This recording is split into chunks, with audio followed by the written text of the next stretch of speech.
రెండేళ్ల ఈ అరాచకానికి, రెండేళ్ల ఈ విధ్వంసానికి, రెండేళ్ల ఈ సంక్షోభానికి కారణమైన కాంగ్రెస్ పార్టీకి బుద్ధి చెబుదామా వద్దా ఆలోచించండి. అయినా ఈ ముఖ్యమంత్రి ఏమన్నా ముఖ్యమంత్రి లెక్కున్నాడా? ఏం మాటలు మాట్లాడతాడు ఆయన? నాకు తెలియక అడుగుతా. మొన్న చెప్తున్నాడు మా తమ్ముళ్ళు చెప్పాలి, ఆయన మంత్రి చేసిండు అజారుద్దీన్ని. మన దెబ్బకు అజారుద్దీన్ బైసాబ్ను మంత్రి చేసిండు. చేసినాక చెప్తున్నాడు మొన్న మీటింగ్లో వెంగళరావు నగర్లో నేను చూసిన, అజారుద్దీన్ అట వరల్డ్ కప్ తెచ్చిండట. ఇక ఏం చెప్పాలి? రేవంత్ రెడ్డి మాటలలో నిజాయితీ ఎంత ఉంటుందంటే నేతి బీరకాయల నెయ్యి ఎంత ఉంటుందో రేవంత్ రెడ్డి మాటలలో నిజాయితీ కూడా గట్లే ఉంటుంది. ఒక అజరుద్దీన్ ముచ్చట్నే కాదు, ఇటువంటి ముఖ్యమంత్రి బహుశా దేశంలో ఎవరు లేరు. చాలా చిత్ర విచిత్రమైన మాటలు మాట్లాడతాడు ఈయన. నేను ఒక రెండు మూడు చూపెడతా మీకు ఆయన మాటలు, భయం అవుతుంది మీది మీకు గిసుంటోడా అని చెప్పి. జరగా రేవంత్ రెడ్డి మాటలు పెట్టవా జర ఒక్కసారి వినిపించాలి అందరికి మనలోకి.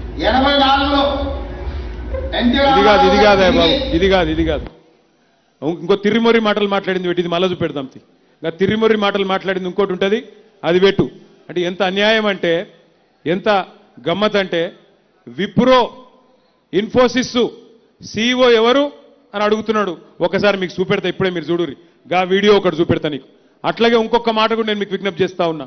ఈ ముఖ్యమంత్రి గారు పోని 6 గ్యారంటీల విషయంలో ఫెయిల్ అయింది, అందరికి ఎరికే. కేవలం ఒకటే ఎత్తుకున్నాడు ఆయన. 2 ఏళ్ల నుంచి టైంపాస్ కార్యక్రమం పెట్టుకున్నాడు. కేసీఆర్ గారిని తిట్టాలే, ఆ పూట గడపాలి. కేసీఆర్ గారి మీద కేసు పెడుతున్నా అని చెప్పాలి, ఓ పూట గడపాలి. ఒకరోజు ఫోన్ ట్యాపింగ్ అనాలి, ఒకరోజు కాళేశ్వరం అనాలి, ఒకరోజు ఫార్ములా కేసు అనాలి.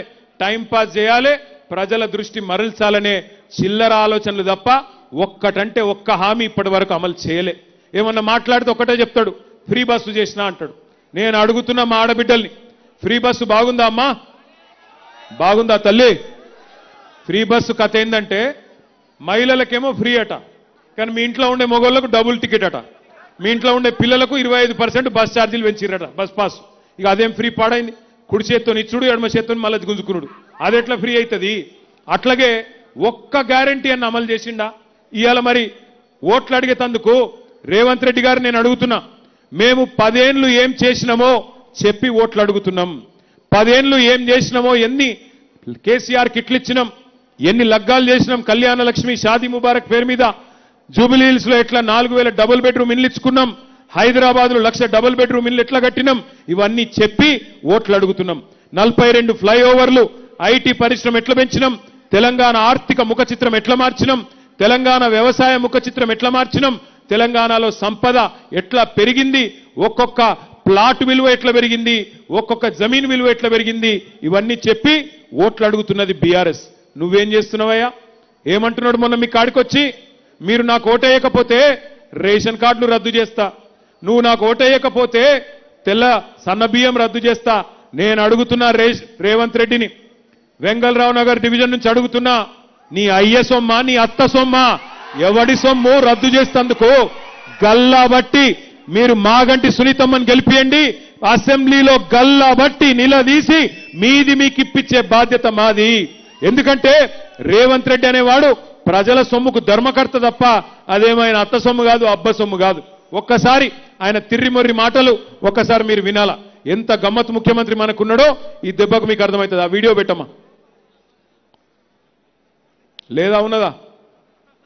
సరే, ఒక్క మాట మీకు చెప్పాలా. జర రాగురా భయ్, నీ దండం పెడతా, జర రాగు, నీకు దండం పెడతావు. నేను ఈడ మొత్తుకొని నువ్వు ఆడ మొత్తుకుంటే ఎవరికి అర్థమవుతుంది? నువ్వు ఇంకొక మాట మీరు ఒక్క మాట దయచేసి ఆలోచన చేయండి. మొన్న ఇడికి వచ్చిండు వెంగళరావు నగర్ డివిజన్ వచ్చి ఎన్టీ రామారావు గారి గురించి మాట్లాడిండు, పెద్ద మాటలు మాట్లాడిండు.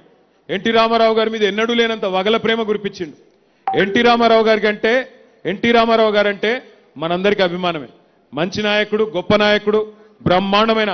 ఎందుకంటే చిన్నప్పుడు మేము చిన్నగా ఉన్నప్పుడు ఎవరైనా ఇళ్లలో కృష్ణుడు రాముడు ఫోటోలు అంటే ఎన్టీ రామారావు ఫోటోలే ఉండేది. ఒక గంత గొప్ప నాయకుడు. ఆయన మీద రేవంత్ రెడ్డి గారికి ఎక్కడ లేని ప్రేమ పొంగుతున్నది. అసలు ఎన్టీ రామారావు గారు పార్టీ పెట్టింది ఎవరి ఖిలాఫు? కాంగ్రెస్ పార్టీ ఖిలాఫ్ పెట్టిండు. కాంగ్రెస్ పార్టీని ఎన్టీ రామారావు గారు విమర్శించినంతగా బహుశా భారతదేశంలో ఎవరు విమర్శించలే. ఓట్ల కోసం ఇవాళ ఎన్టీ రామారావు గారి మీద ఎక్కడ లేని ప్రేమ వచ్చింది రేవంత్ రెడ్డి గారికి. పెద్ద మాటలు చెప్తున్నాడు. నేను రేవంత్ రెడ్డిని ఒకటే అడుగుతున్నా, నీకు నిజంగా ఎన్టీ రామారావు గారి మీద ప్రేమ ఉందా? ఓట్ల కోసం తప్ప 2 ఏళ్ళు ఎన్టీ రామారావు ఎందుకో యాదికి రాలేదు. ఎన్టీ రామారావు గారి విషయంలో కాంగ్రెస్ పార్టీ చేసింది ఏందో తెలుసా మీకు?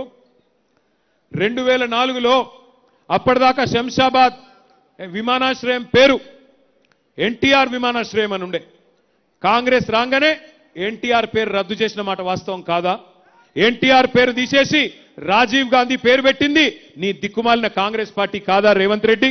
అసలు నీకు తెలుసా ఎన్టీఆర్ నీ పార్టీ ఎట్లా అవమానించిందో? 83లో ఎన్టీ రామారావు గారు పెద్ద మెజారిటీతో గెలిస్తే ఆయనను ఆనాడు ఇందిరాగాంధీ ప్రభుత్వం గవర్నర్ అడ్డం పెట్టుకొని అప్రజాస్వామికంగా తొలగించింది నీ దిక్కుమాలిన కాంగ్రెస్ పార్టీ కాదా? గుర్తుందా నీకు? అసలు నీకు తెలుసా? అప్పుడు నువ్వు యాడున్నావో ఏ పార్టీలు ఉన్నావో ఎవరికి తెలియదు. ఇవాళ ఈయనకు ఎన్టీ రామారావు గారి మీద తెగ ప్రేమ పొంగుతున్నది. ఒక్కసారి ఎన్టీ రామారావు గారి మీద రేవంత్ రెడ్డి ఏం మాట్లాడిండో ఒక్కసారి మీరు చూడాలని చెప్పి నేను కోరుతా ఉన్నా.